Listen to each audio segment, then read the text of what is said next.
welcome back to my channel. In case you're new here, thank you very much for clicking, for subscribing, and for choosing to be here today. Asanteni. My name is Hilda and this channel is all about mental health care, self-care. We do a lot of self-care, inspiration, stories, and along the way I'll introduce you to my family. So for those who've continued following me up, those who've been watching my videos, thank you very much. I'm so grateful because it's you who've been pushing me to continue posting, to continue shooting, as much as sometimes you feel like you don't want to shoot and all that. So for those who've been here since day one, there's something that happened last year December. There's a family that I captured on Facebook, yes, through an account of their neighbor. So this girl had posted their story on how life is, on where they sleep, on how they do not have anything to feed on, and they were reaching for some help. Now, if you've watched my previous videos, I've shared some story about me, where I've come from, the challenges I saw at home, the challenges I saw with my mom, the struggles and all that. Now, to be honest, one thing that really makes my what, yani kama kuna kitu moja ufanya roho yangu ikuwe mzito sana, it's to see a mom who is struggling to feed their family, is to see that dad who is working so hard and the ends are not meeting. It really breaks my heart. So when I saw this family, I was on a sick off. So when I saw their story, I was interested because they come from a village. So I was interested and I inboxed that lady who had posted that story. We talked, akanipea directions, and I decided why not go see the situation at home. Honestly, what I did, I picked some items from my house. Nikachukua unga, nikagawa mafuta. I went to the market, bought a few perishable stuff. Nikatafuta mtu, and then we went. When we got there, honestly, the situation was not good at all. It was not good. Now, since that day, I made it intentional. I took that as my burden, at least to be going to see them, at least at kama ni once a month. Because I felt like right now with the economy, with how things are difficult, if we are straining to maybe buy something, if at all unaona mafuta imepanda, unga zimepanda, what about that individual who is out there, who doesn't have a job, who doesn't know what to feed on tomorrow? Yeye anapata ya leo, akipata ya leo inakuwa hivyo. So I took it as a burden, and after there I had contact with a number of people who really came through, because they needed a number of things. They needed clothes for the babies because it was cold. I remember it was raining then, and nguo hazikuwa zinakauka. So they needed clothes. They needed clothes for themselves, now the parents. They needed lighting because they have 2 kids in high school na hawajawahi kuwa na taa. Not even inaitwa lantern ile ya kuweka mafuta. They've never had that one. They used to use firewood to study. So you can imagine, as much as you've not gone there, the situation at that home. So a number of people came through, and I'm so thankful. Kuna watu walinipatia manguo, wengine wakanipatia beddings, chakula, viatu. Wow, people really came through, and I thank God for them, because that, as much as it didn't change the situation that they were at least we made them comfortable.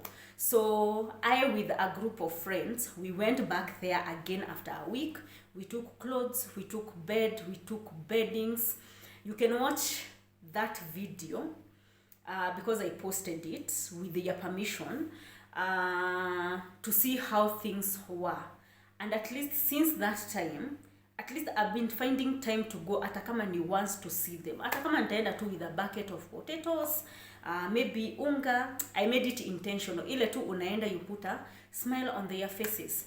And I thank God, because after I posted their story on YouTube, after I posted their story on WhatsApp, people really came through. They asked, huku ni wapi, tunaweza fanya nini, and all that. Actually, 2 groups came in. One of the group was from a certain bank, a bank that I'm a member there. So one of the CSR person contacted me. Na akaniambia, actually you are looking for a family to help. Na we've seen a family that you've posted, and we feel like that is the family that we need to visit. So they gave me homework to go back there, look at the situation, what they needed, and all that. When I went back there, one of the most challenging issue that was in that home was school fees. Because these kids are at school, kuna wawili wakubwa wako high school, but each and every day, ama each and every other time, they are sent away for school fees. If they manage maybe to pay kidogo for a week, they are denied food because they've not paid for that food. So they won't get their meals. So I came back and talked to these members of this bank. It's not the bank that took that mzigo. They are members of that bank who came together and sat down, and they wished to help one family out, a number of families out there, and the family that I had posted was among the families that were chosen. Wow, I was so happy. I was so happy for that. And what they did some shopping, a good shopping. Yenye I'm sure iliwapeleka like 3 months, and then they paid school fees for these 2 kids, school fees ya the whole year 2022. Imagine, right now, that burden is off, because how our dog go, they're in primary school now, primary school hakulipwi. So the bank took these 2 kids, paid the whole school fees year 2022, including the meals. So I visited them several times. Na issue ya school fees to those 2 kids, hii mwaka hakuna. Juu ililipwa in full amount. Actually, they wrote a check, and I'm the one who personally took that check there. See God. And then a second group came. This other group contacted, and they wanted to know what they can do to support this family, because they needed a number of things, including a shelter to live in. Now, one of the things that we identified when we went there, actually that is not their land.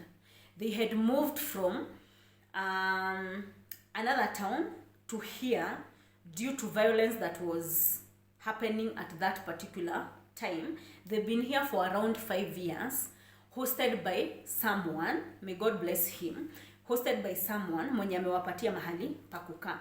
But that house is not in a very good condition, na during rainy season kunanyesha, maji inaingia, it's cold, the house is small, and they are around 6 of them. So this other group was like, what can we do?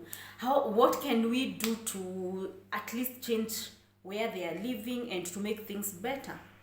So due to the information that we got, the land is not theirs, and we cannot just chip in na tuingie huko na tuanze kufanya vitu zetu.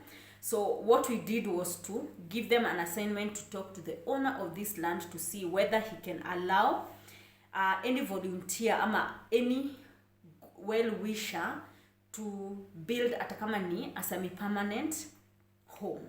So this other group that came, at least walikuja again with the food stuff na vitu zenye they felt that they needed, wakanunulia watoto viatu.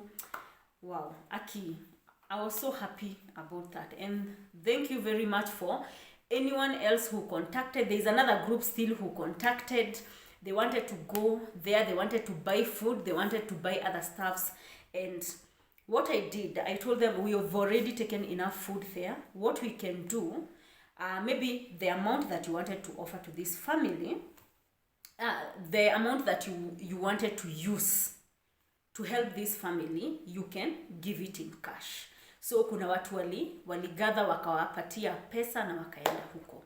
So what I mean is, we didn't change their lives, because if I had the power to do so, me, I think I would give them somewhere to live. If I had that piece of land, if I had that much money, I would have bought them a land na niwajenge, niwaekee biashara, at least walee watoto, because they are really struggling to make ends meet. But at least we made them comfortable. At least we make them comfortable when we visit them, when we take food to them, when maybe it's something that they require and we can afford it, we do take to them. What I usually do is, I usually make it a plan to go maybe once or twice a month, depending on how I am.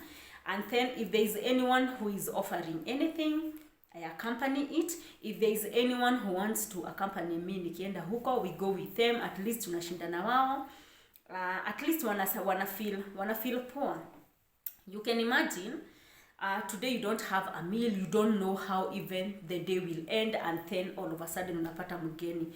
Because a number of times zenye tumeenda, we don't even alert them, ndo wasijisumbue watafanya nini. No, we just huwa tu tunatokea ama tunawaambia tukiwa tumebakisha like 20 minutes to get there. So let me take this opportunity to thank each and every one of you out there who came through in terms of resources, hata kama ni food, who came through in terms of clothing, beddings, who came through in terms of finances, who came through in terms of time, because there are people who created time and we went there. May God bless you. Now when that time comes, when you need people in your life to be there for you, may God channel the right people in your lives. So the reason as to why I'm seated here today, it's because I didn't get a chance to update you people on how far they are and how they are doing. They are not where they would have wanted to be. They are not where I would have wanted to see them, but at least we've managed to make them comfortable and all that. Again, the other thing that happened, both the wife and the husband, both of them were jobless, nikaiweka hivyo. But someone came through and offered to give this man a job. And since then, this man has been working, by the way, manual job, kama ni kujenga, because there was somewhere, kuna mahali kulikuwa kuna jengo for some time that took around 3-4 months paka saizi, and he's still there, by the way, working. The other day I visited that site and that man is still working. Kukipatikana kakazi, anaitiwa, at least analisha familia. Na at least you can imagine, if you listen to his story, alikuwa anasema akipata kazi ya kushona kiatu, anaweza depend on that apate chakula. But imagine in a day, how many shoes can be brought to you? How many? Hata kama ni 20 na kiatu ushona na 20 bob, how much is that? But yeye kwenda kwa kazi za mjengo, at least hapo atalisha kitu 500 in a week. How much is that? The joy in that man's face, wow, it's unexplainable. At least he explains right now he's busy. Right now he can be with people around him, and that reduces stress, that reduces him being idle and thinking of how life is hard and all that.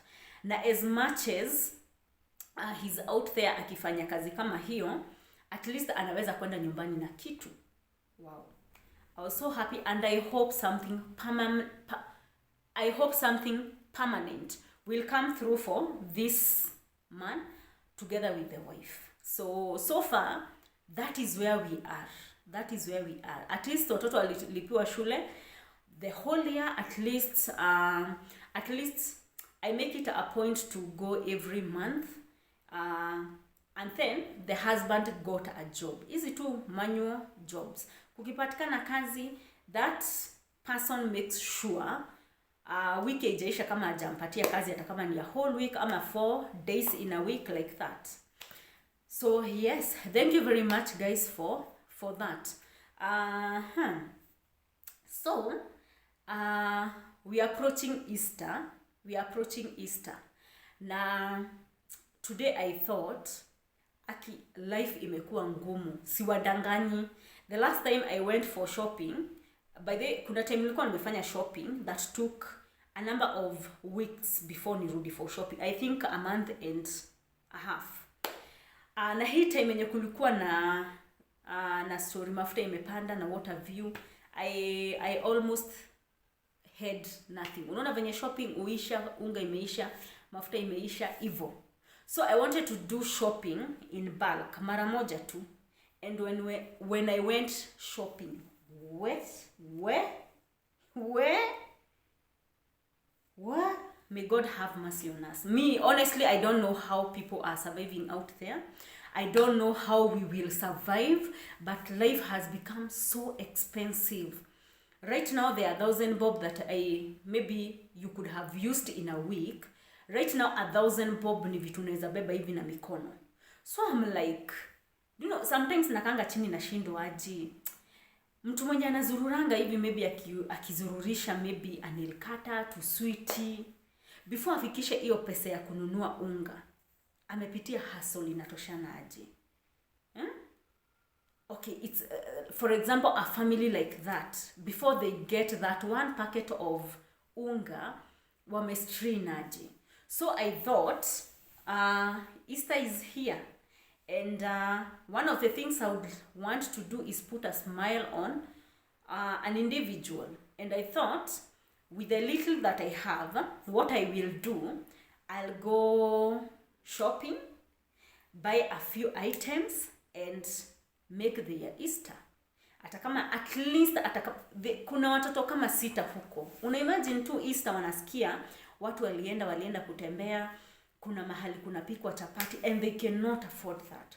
So I thought, why not visit them this week? And what I want to do right now is to go out there, do that shopping, and then we go. Nitatafuta mtu tutaenda na yeye.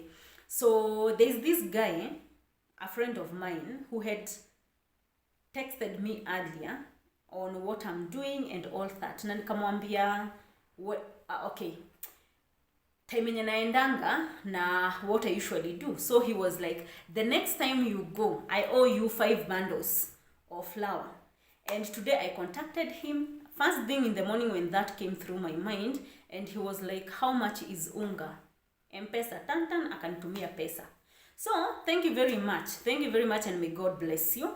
Na anyone else out there who'd want to maybe offer something, give something, I would really appreciate. Because imagine tukashikana hivi, tupendane, ile kidogo tuko nayo, tugawie wenzetu, sisi wote tukule that Easter. And it's not only to this one family. If you have a family out there that you feel they require help, maybe we can come up with something and join hands. Because imagine if we are 10 of us, nilete unga 3, ulete unga 3 za ugali, mwingine mafuta lita 1, in a month tuna put a smile on this family. Let me know down below. We can do that. But for now, the only family that I have identified ni hiyo peke yake. But I would want to visit more families. I would want to bless a number of families, because I saw this at home. I saw people coming through for my mom. When things were so difficult, maybe there is nothing to eat, and unaona tu mtu amekuja na viazi, amekuja na unga. That is what I want to do. I want to put a smile on that mom's face. I want to put a smile on that kid's face and all that. Mimi niliwaambia mpaka uniform za kusoma. I can even remember the lady who gave us her daughter's uniform after she completed class 8. Mimi nilikuwa na uniform za wiki mzima, sikuwa narudia, lakini si za kununuliwa, ni za kupewa. So if I saw how people came through for my mom and made things easier for her, and made that burden lighter for her, why not do the same to an individual out there? So yes, so I'll be going to visit them today, and what I'll do right now is to go pick some maybe flour, maybe skari hivi, mafuta, and then nipitie soko ninunue a few items, and then I go visit them. Actually, I've not told them that I'm going, and I'm so happy that today I can do this, and I thank God for this, and I pray that someone who is out there who is struggling, may God channel the right person to make that burden easier. It's not easy. It's not easy. Mi machozi yenye nimeona my mom akilia, I've seen her cook and not eat ndo tukule. It's not easy. So you can imagine a mom of 6, hana job, hana kazi, huko si kwake, the kids require to eat, the kids require to feed. You can imagine how hard that life is. But again, we thank God because they are alive, they are healthy, the love in that home is incredible. I thank God for that. So thank you very much, guys, for your support. Thank you very much for being here. Thank you very much again for those who came through, and may God bless you. We are still looking forward on what we can do and the other lives that we can touch. So stay in tuned, na wacha tuelekea moja kwa moja mpaka huko. We put a smile on someone during this Easter. Stay tuned, and meanwhile, bye. So the first thing that we did once we got here was to survey on how much the things are, because everything have hiked up, everything is expensive.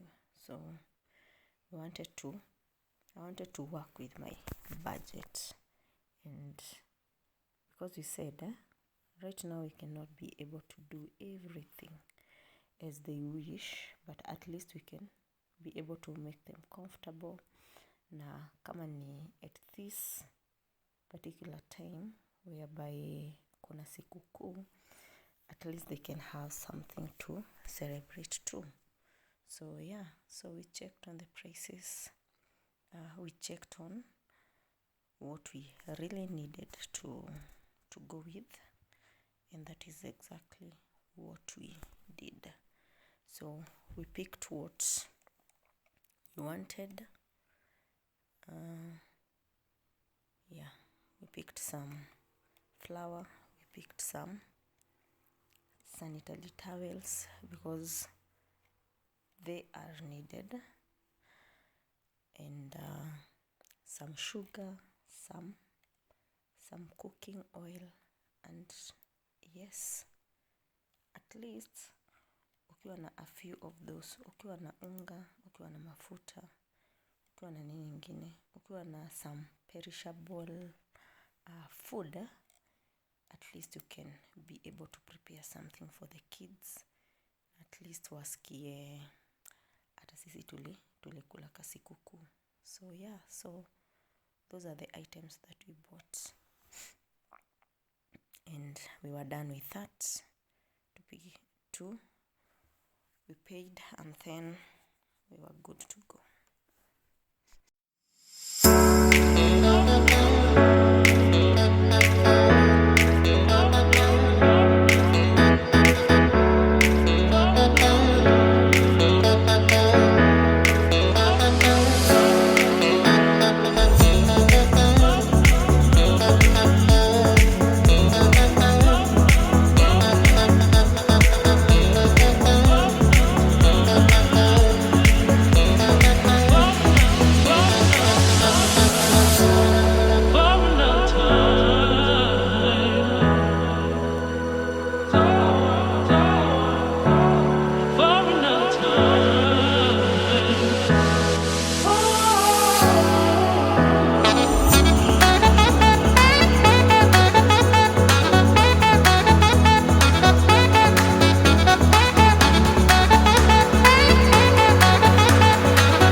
home. And I call this home because every time I visit this place, I feel like naenda nyumbani. The time I used to go visit my mom, mnafanya ka shopping, you go see her, it feels exactly like that. And at least we were lucky, we had called because this is on a Friday, and during Easter people usually go to church, especially them that they worship their seventh day. They are very strict with church, but at least they told us they were home, but they were about to prepare to leave. So tulikuja briefly na hatukuwa tukae. So yes, so when we got here, at least everyone was here.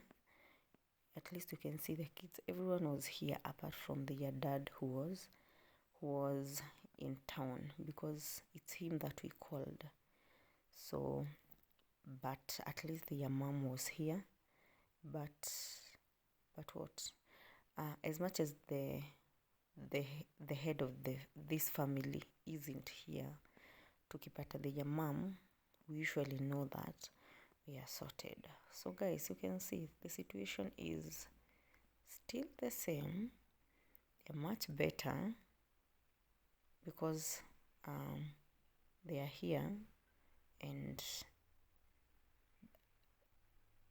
a day above the ground is a blessed day, is a blessing. Of course, there are many who wanted to be here, but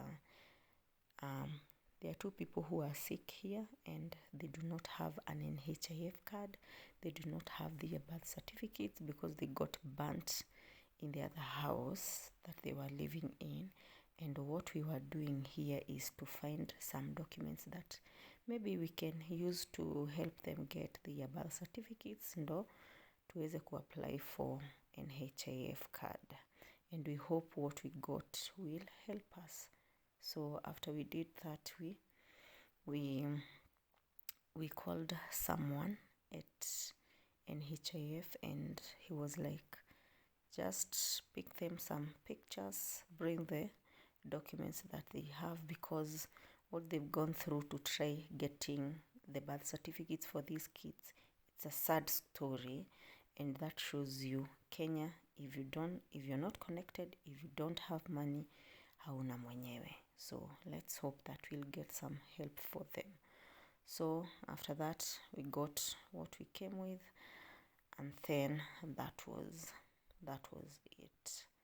And we thank God for this opportunity. We thank God for everyone who came through. Sam, thank you very much for what you sent. We thank God, and they were so happy. At least they will have kasikuku, and they will celebrate, they will be happy. And at least watoto, si kitambo venye ulikuwa unasikia kwa wenyewe kukinuka chapo, na kwenu you are just there. So thank you very much for whoever came through in terms of money, in terms of physical support. Thank you very much, and God bless you. Yes, and what we want to do is just to put a smile on a family or on an individual. We don't have to give much. We don't have that much as at this time, but we hope to put a smile on